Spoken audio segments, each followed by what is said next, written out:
The diner smell clung to me like a second skin. Stale coffee, fried food, and exhaustion. It was just past midnight when I trudged up the creaky steps of our old house, my legs heavy from a double shift. I had another 4 hours of sleep before I had to get up for my morning class, and then a bookkeeping gig at the auto shop after that. This was my life. Work, school, repeat. I told myself it was worth it. Just one more semester, and I'd graduate with my business degree. I could almost see my mother's proud smile in my mind, hear her voice telling me that all her sacrifices hadn't been in vain. That image kept me going through every aching foot and missed meal. As I pushed open the door to my mother's old bedroom, a place I hadn't been in weeks, I froze. The top of her dresser was bare, the small, worn wooden jewelry box, the one that had been there my entire life, was gone. At first, I thought maybe I was just too tired. Maybe my eyes were playing tricks on me, but when I turned on the light, my heart dropped like a stone in my chest. The faded outline where the box used to sit stared back at me like an open wound. My mother's jewelry, her rings, her heirlooms, her memories had vanished. "If you've ever had someone you trusted break your heart," I said, almost like I was whispering to someone listening on the other side of this story, "you'll understand what comes next." Stick around and don't forget to like, comment, and subscribe, because this story still hurts to tell. I stumbled back into the hallway, my hands trembling. The jewelry box wasn't just trinkets or shiny things. It was my mother's entire legacy. Pieces passed down through generations of Scot women, each one with a story she used to tell me when I was little. There was the delicate silver bracelet my grandmother had worn at her wedding, the sapphire ring my mom had worked overtime to buy for herself after getting her first promotion, and the locket she always wore close to her heart, a photo of me tucked safely inside. Before she died, my mother promised me all of it would be mine one day, not because of their value in dollars, but because of what they represented: perseverance, family, love. And now, it was all gone. I tried to steady my breathing, clinging to the practical side of my brain. Maybe Dad had moved it. Maybe he'd finally taken my advice and put it in a safe or a bank deposit box. That had to be it, still. An uneasy feeling gnawed at me. My dad and I weren't close. Not since Mom died 3 years ago. She'd been the heart of our family, the one who smoothed things over when Dad's temper flared or when money got tight. Without her, the house felt colder, emptier. We mostly spoke about bills now, or repairs that needed to be done. He'd always had this thing with gambling. Nothing huge, or so I thought. Just football pools with friends or a couple of lottery tickets when he felt lucky. Mom used to roll her eyes and call it a harmless hobby, but lately, I'd noticed things going missing. Small stuff. My old tablet. A set of antique tools that had belonged to my grandfather. Every time I asked, Dad would have an excuse. I wanted to believe him, because believing anything else hurt too much. I found him in the kitchen, sitting at the table with a beer in hand. The TV in the background played some late-night talk show, laughter spilling into the silence between us. "Hey, Dad," I started carefully, keeping my voice light. "Have you seen Mom's jewelry box? It's not in her room." He didn't look at me right away. His shoulders stiffened. "Yeah, I moved it," he said finally, waving his hand like it was nothing. "Safer spot. Don't worry about it." Something about the way he said it, too fast, too casual, made my stomach twist. "Oh," I said slowly. "Where'd you put it? Just somewhere safe." His jaw tightened. "Don't go digging around, Peyton. You've got enough on your plate with school and work." That was when I saw it. A flicker in his eyes. There and gone so fast I almost missed it. Guilt. My pulse pounded in my ears. "Right," I said softly, forcing a smile I didn't feel. "Of course." I turned and walked out of the room, but inside, my thoughts were spiraling. He was lying to me. I didn't know why yet, but I was sure of one thing. Something was very, very wrong, and this was just the beginning. Sleep didn't come easy that night. I tossed and turned, my mind replaying the moment I saw that flicker of guilt in Dad's eyes. Every word he'd said replayed like a broken record, his tone too smooth, his answers too vague. The jewelry wasn't just some old family trinkets. It was all I had left of my mom. She'd worn those pieces on birthdays, holidays, and anniversaries. When she died, they became my link to her. Proof that she'd been real, that her love still lingered in this house. And now it was gone. As I lay in the dark, a memory surfaced. It was one of the last conversations I'd had with her, just a few weeks before the accident. We were sitting on the back porch, drinking sweet tea. She'd been quieter than usual that day, like she was carrying some heavy secret. Out of nowhere, she reached over and squeezed my hand. "Everything you'll ever need for your future," she'd said, her voice soft but serious, "is in my keepsakes. Promise me you'll take care of them, Peyton." At the time, I'd laughed, thinking she was just being sentimental. "Of course, Mom," I'd replied. "I'll treasure them forever." Back then, I thought she meant memories, love, maybe even advice. But now it felt like she'd been warning me. The next morning, I searched the entire house like a woman possessed. Every closet, every drawer, every cabinet, nothing. No jewelry box, no hidden stash. I even checked the attic, where I'd once been too scared to go as a kid. Dust coated my hair and clothes, but I came up empty-handed. By the time I finished, my frustration was boiling over. Dad had left earlier for a supposed job lead, but deep down, I knew better. He hadn't had steady work in months. Something wasn't right, and I was going to figure out what. Later that afternoon, while folding laundry, I found my answer. I was emptying Dad's coat pockets when my fingers brushed against a slip of paper. At first, I thought it was just a receipt for groceries or gas, but when I smoothed it out, my breath caught. It was a pawn shop receipt. The date was 2 days ago. One day before I'd noticed the jewelry was missing. The listed items matched my mom's jewelry almost perfectly. Assorted gold rings, sapphire stone, silver locket, the total at the bottom made my heart sink. $450. $450. He'd sold my mother's entire legacy for less than the cost of a month's rent. I sank onto the edge of my bed, clutching the receipt so tightly it crumpled in my hand. My chest heaved as anger and heartbreak battled inside me. He didn't. I whispered to the empty room, tears stinging my eyes. He wouldn't, but deep down, I already knew the truth. By the time Dad got home, my fury was a living thing clawing at my insides. He barely had time to hang up his jacket before I shoved the receipt in his face. Care to explain this? My voice trembled with rage. For a second, he froze like a deer caught in headlights. Then his expression hardened. "Peyton, you need to calm down," he snapped. "You don't understand." "No," I cut him off, my voice sharp. "You don't understand. That was Mom's jewelry. It was supposed to be mine." His face twisted, defensive and desperate. "I did it to fix things, Peyton, to keep us afloat," he shouted, slamming his hand on the table. "We needed the money to keep the lights on." "Don't you dare lie to me," I yelled back. "The power bill is paid. This wasn't about bills. This was about you and your gambling." His mouth opened, then closed. The flicker of guilt I'd seen last night returned, stronger this time. I needed a little help, that's all," he muttered, his shoulders slumping. "It was for us." "No," I said, my voice cold. "It was for you." Without another word, I stormed out, slamming my bedroom door behind me so hard the frame rattled. I sat on my bed shaking, trying to process everything. My world had just collapsed, and there was no one to help me pick up the pieces. Except maybe Hannah. Hannah had been my best friend since childhood, the only person who really understood how hard life had been since Mom died. If anyone could help me figure out what to do next, it was her. I grabbed my phone, my thumb hovering over her contact, when something caught my eye through the bedroom window. A black SUV was parked across the street, its engine idling. At first I thought it was a random car, but then I saw the driver, a heavy-set man with a thick beard, puffing on a cigar as he stared straight at our house. My stomach dropped, and that's when I noticed it. The metallic glint of a gun resting on the dashboard, my breath caught in my throat. This wasn't a coincidence. Something far worse than a stolen jewelry box was unfolding, and my father was at the center of it. The next morning, I woke up with a pounding headache and a knot of dread sitting in my stomach. I barely slept after seeing that SUV. It was still parked across the street when I left for work, which only made my nerves worse. I needed to clear my head, so I texted Hannah and asked to meet. We met at our usual coffee shop, the one we'd been going to since high school. The warm smell of espresso and cinnamon rolls should have been comforting, but today it just made me nauseous. Hannah took one look at me and frowned.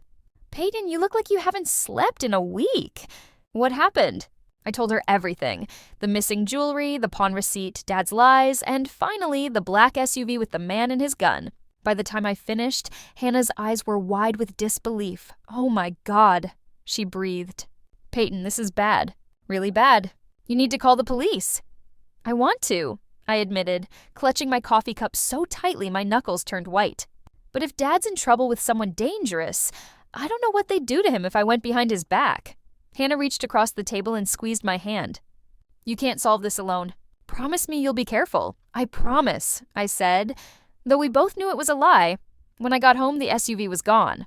Relief flooded me, until I stepped inside the house and froze. A stranger was sitting in our living room. He was dressed in a sharp black suit that probably cost more than a year of my tuition. His dark hair was slicked back, his expression calm but cold. A gold ring gleamed on his pinky finger as he slowly turned a glass of whiskey in his hand. Dad sat on the edge of the couch, pale and sweating, like a schoolboy caught cheating on a test. The stranger's gaze shifted to me, and he smiled. "You must be Peyton." His voice was smooth, almost pleasant, the kind of voice that made you want to believe he wasn't dangerous. Who are you?" I asked, my throat dry. He stood, towering over me, and extended his hand as if we were meeting at a dinner party. "Victor Marino," he said simply. "Your father and I have some business." My pulse spiked. The name sounded like trouble, the kind of name whispered, not spoken aloud. "I don't know what's going on here," I said carefully, "but you need to leave." Victor chuckled, a deep, humorless sound. "Oh, Peyton? I'm afraid it's not that simple. You see, your father owes me a considerable sum. $30,000 to be exact." The room tilted. "30,000? I repeated, stunned. Victor nodded, sipping his whiskey. "Your father is a man of expensive tastes. Cards, dice, you know the type. Problem is, he's not very good at paying his debts." I turned to Dad, my voice sharp and trembling. "You told me it was for bills. For the house." Dad couldn't meet my eyes. "I was trying to fix things," he mumbled, his voice cracking. Victor set his glass down with a soft clink. "The little jewelry sale helped," he said smoothly, "but it barely covered the interest. That leaves a balance of, let's say, $29,000, give or take." I felt sick. Mom's entire legacy, gone in exchange for nothing. "And now what?" I asked, my voice shaking. "You expect me to pay you?" Victor's smile widened, though it never reached his eyes. "Family takes care of family, Peyton. 2 weeks? Bring me my money, or your dad won't be around to disappoint you anymore." His words were calm, but the threat beneath them was razor sharp. Then he tipped his head politely and left, as if he hadn't just shattered my entire world. The moment the door closed, I rounded on Dad. "We need to go to the police," I said, practically shouting. "Victor Marino just threatened to kill you." Dad shot to his feet, his face pale and wild. "No police. You don't understand, Peyton. If we go to the cops, Victor will know, and he'll come after both of us." "Do you hear yourself?" I cried. "He already is coming after us. We can't fight this alone."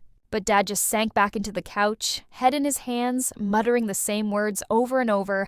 "I'll fix it. I'll fix it." I realized then that he wasn't going to save us. He couldn't. If we were going to survive this, it would be up to me. That evening, my Aunt Carol stopped by unexpectedly. She'd been my mom's closest confidant. And though she didn't come around much anymore, she'd always been kind to me. "I heard yelling when I called earlier," she said, her eyes narrowing at Dad. "What's going on here?" Dad muttered something about just a misunderstanding and stormed out, leaving us alone. Once he was gone, Aunt Carol sat me down. "Peyton," she said gently, "your mother never told you everything about that jewelry, did she?" I blinked at her, confused. "What do you mean?" "Those pieces weren't just sentimental," she explained. "Your mother used part of her inheritance to create a secret savings account for you. She hid the information you'd need to access it inside the jewelry, codes, dates, little hints only you would understand." Her words hit me like a lightning strike. So that's what Mom had meant on the porch that day. Everything you'll ever need for your future is in my keepsakes. If I could find the jewelry and the clues inside it, I could save Dad from Victor. Aunt Carol reached into her bag and pulled out a small velvet pouch. "I almost forgot," she said, handing it to me. "Your mother gave me this piece to keep safe years ago." Inside was a delicate gold pendant I remembered seeing Mom wear every Sunday. When I opened the tiny clasp, a scrap of paper slid out. On it were 2 things, a date and a strange series of numbers. My heart pounded. "Mom, what were you hiding?" I whispered as the weight of everything crashed down on me. The tiny slip of paper from the pendant sat on my desk like a ticking time bomb. A date. A random string of numbers. It had to mean something. I just didn't know what. Aunt Carol sat across from me, sipping tea and watching my every move. "Your mother was smart," she said softly. "She knew Richard had a problem with money. That's why she set up that account? To protect you." I traced the numbers with my fingertip. So if these are clues, they must connect to the rest of the jewelry. Which means... My voice faltered as the horrible realization hit me. Which means Victor has no idea how valuable it really was. And now it's in someone else's hands. Aunt Carol nodded gravely. "We need to find out who bought it. Fast." The next morning, I drove to the pawn shop listed on the receipt. The building was old and grimy, tucked between a liquor store and a rundown laundromat. A bell jingled as I pushed the door open, and a short, balding man behind the counter barely glanced up from his phone. "Can I help you?" He grunted. I took a deep breath, forcing a polite smile. "Yes, I'm looking for some jewelry that was recently sold here. It's very sentimental. My mother's." "Lady, we sell a lot of jewelry," he said, not even pretending to care. I slid the pawn receipt across the counter. This exact transaction. His eyes flicked to it, then to me. Something in his expression shifted. Wary, calculating. "Oh, that one," he said slowly. "Yeah, it's gone. A private buyer picked it up the same day." "Do you know their name?" I asked quickly. He hesitated, then scribbled something on a scrap of paper. "Elaine Grant. She's got money, taste, and a thing for rare pieces," he smirked. "She lives out in Westfield. Big gated estate, you can't miss it." "Thank you," I said, snatching the paper and leaving before he could change his mind. Elaine Grant's name rattled around in my head as I drove. I'd heard of her before. Wealthy collector known for throwing lavish charity events and bidding on priceless art. There was no way I could just walk up to her house and ask for Mom's jewelry back, but I could crash one of her events. That evening, after a quick change into the nicest dress I owned, I slipped into an art auction she was rumored to be attending. The venue was all glass chandeliers and soft classical music, the kind of place where even the air smelled expensive. I scanned the crowd, my heart pounding, and then I saw them. Pieces of my mother's jewelry, displayed under glass like museum artifacts. The sapphire ring, the silver locket, the intricate brooch, each one glimmering under the spotlights. My throat tightened. It felt like seeing ghosts. I edged closer, pretending to admire the display while memorizing every detail. That's when I noticed something strange. Faint engravings on the inner band of one ring. At first glance, they looked decorative, but as I leaned closer, the pattern revealed itself. Numbers. Account numbers. A chill ran down my spine. Mom hadn't just hidden memories in these pieces. She'd hidden a map. The brooch was next. I examined it discreetly, and to my shock, there was a tiny latch I'd never noticed before. With a careful press, a hidden compartment popped open, revealing a folded slip of paper. A single word was scrawled inside. Guardian. A password. It all came together in a rush. The account number, the password, and finally, the locket I already had. Mom's birth date. With Aunt Carol's help, I could piece this together and access the account. But first, I needed to get the jewelry back. As I left the auction house, adrenaline still coursing through me, I heard footsteps behind me. I quickened my pace. The footsteps sped up. Panic surged through me, and I ducked into an alley, my breath ragged. A heavy shadow stretched across the brick wall ahead, then a voice growled, "Where do you think you're going, sweetheart?" Two men emerged from the darkness. Victor's men. I bolted, my heels clattering on the pavement. One of them lunged, but I twisted away, sprinting down the narrow street until my lungs burned. At the last second, I dove behind a dumpster, pressing my back against the cold metal. I clutched Mom's locket so tightly it dug into my palm. "Mom, please help me," I whispered, tears spilling down my cheeks as their voices grew closer. The men's footsteps stopped, only a few feet away. I held my breath, praying they wouldn't find me after what felt like an eternity. They cursed and stomped off, their footsteps fading into the night. I stayed hidden until I was sure they were gone, my whole body trembling. When I finally made it home, my phone buzzed. I didn't recognize the number, but dread twisted in my gut as I answered. Victor's smooth, cold voice filled my ear. "You've been busy, Peyton." My stomach dropped. "What do you want?" I whispered. He chuckled darkly. "I want my money. but it seems you need extra motivation. So let me be crystal clear." The smile left his voice, replaced by icy venom. "If you don't pay me within 48 hours, your little friend Hannah won't be so pretty anymore." "No," I screamed, clutching the phone. "Leave her out of this." Victor's tone didn't waver. "2 days, Peyton. Tick-tock." The line went dead, leaving me shaking and breathless. Hannah's life was now in my hands, and I had just 48 hours to solve my mother's puzzle, recover the jewelry, and come up with $30,000, or lose everything. Elaine Grant's estate looked like something out of a magazine.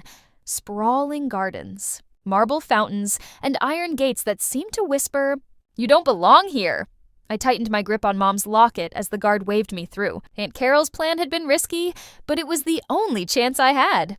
Elaine had agreed to meet me under the pretense that I was a passionate buyer, desperate to reclaim a piece of family history. Inside, the house was a glittering labyrinth of chandeliers, gold-framed paintings, and polished floors. But my focus was on the small table in the center of the room where Mom's jewelry was displayed. My heart ached at the sight. The sapphire ring, the brooch, the delicate gold chains. It felt like Mom was right there with me, urging me forward. Elaine, elegant and poised, approached with a curious smile. "You must be Peyton," she said warmly. "Your mother had exquisite taste. I can see why these mean so much to you." "More than you know," I whispered. Before I could say more, heavy footsteps echoed in the hallway. My blood ran cold. Victor's men. Elaine's eyes flicked toward the door. In a low voice, she said, "Go, now. I'll keep them busy." I didn't hesitate. As she moved to intercept them, I dropped to my knees beside the table and began examining the pieces with trembling hands. The engravings on the rings matched the numbers on the slip of paper Aunt Carol had given me. The brooch contained the password, Guardian, and the locket, Mom's birth date. I quickly opened my banking app, entering the account information as fast as my shaking fingers allowed. My breath caught when the screen lit up with the balance, $82,400. Mom had left me enough to cover tuition, pay off Victor, and start the life she'd always wanted for me. Tears blurred my vision. "Thank you, Mom." I began transferring the exact amount Victor demanded, $30,000. No more, no less. That's when I heard a voice behind me. Raw, desperate. "Peyton, stop." I spun around. Dad stood in the doorway, his face pale and wild-eyed. He looked like a man who hadn't slept in days. "Dad, what are you doing here?" I demanded. He stumbled toward me, hands outstretched. "Give me the money, Peyton. Please, I can fix this. I'll pay Victor and we can start over." The sight of him broke my heart and infuriated me all at once. "You lied to me," I shouted. "You sold Mom's jewelry, her legacy, just to cover your gambling debts." "I was trying to protect you," he shouted back, his voice cracking. I didn't know what else to do." "Protect me?" I laughed bitterly. "You didn't protect me. You destroyed me. You sold my future." Before he could respond, Victor stormed into the room, his men flanking him like wolves. His smile was sharp, dangerous. "Well, isn't this cozy?" he said smoothly. "The whole family, together at last." Victor's eyes darted to the phone in my hand. "Is that my money, Peyton?" he asked, his tone deceptively calm. I stepped between him and my father, my voice steady even though my knees were shaking. "You'll get exactly what you're owed." "Not a cent more." Victor's eyebrow arched, amused. "Feisty," he said with a chuckle. "I like it. I hit send." A soft chime confirmed the transfer. $30,000, I said firmly. "We're done here." Victor checked his phone, nodded, and slipped it into his pocket. Well, well. "Looks like we have a deal." Dad lunged toward me, panic etched across his face. "No, Peyton. Give me the rest. I need it." I whirled on him, my voice breaking. "No, Dad. This is where it ends. You made your choices." "I'm making mine." Tears streamed down his face. "You're betraying me," he sobbed. "After everything I've done for you." "Betrayal?" I spat. "You sold my future. I'm taking it back." Victor let out a low whistle, clearly entertained by our family drama. "Smart girl," he said with a smirk. "Most people just hand over everything and hope for mercy. You've got teeth." With a nod to his men, he turned toward the door. "Pleasure doing business, Peyton. Let's hope we don't have to do it again." And just like that, he was gone, leaving only silence and the sound of my father's ragged sobs. I looked at him one last time, my chest aching. "I loved you, Dad," I whispered. But I can't save you from yourself. Then I turned and walked out, Mom's jewelry clutched tightly in my hands. Falling action. A new beginning. 2 weeks later, I stood in a cap and gown, the sun warm on my face. Hannah was in the front row, cheering wildly. Aunt Carol sat beside her, tears streaming down her cheeks. As I crossed the stage to receive my diploma, I felt the weight of the restored locket around my neck. Mom's legacy wasn't just about money, it was about resilience, courage, and never giving up on myself. For the first time in years, I felt free. Closing scene. At Mom's grave, after the ceremony, I drove to the cemetery, the soft evening light casting long shadows over the grass.